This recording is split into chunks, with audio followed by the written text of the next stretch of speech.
รือเรือเราจะจอดรับส่งจากท่าสาทรถึงท่าพระอาทิตย์นะครับโดยท่าแรกที่เรือจะจอดคือท่าโอเรนเตนจากนั้นเป็นท่าสีพญาท่าราชวงศ์ท่าเตียนท่ามหาราชท่าวังหลังสิริราชและสุดท้ายที่ท่าพระอาทิตย์นะครับ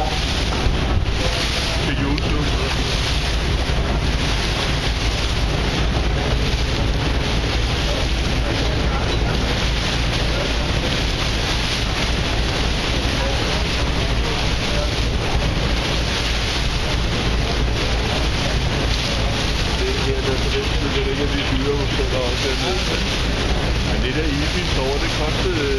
med det gebyr 1.500 dansk. Der var en kæmpe swimmingpool der. Hvad siger du? Gå på den her side, så er det... Nej, jeg tror bare, det er den her side af byen først, fordi det var der, hvor man har startet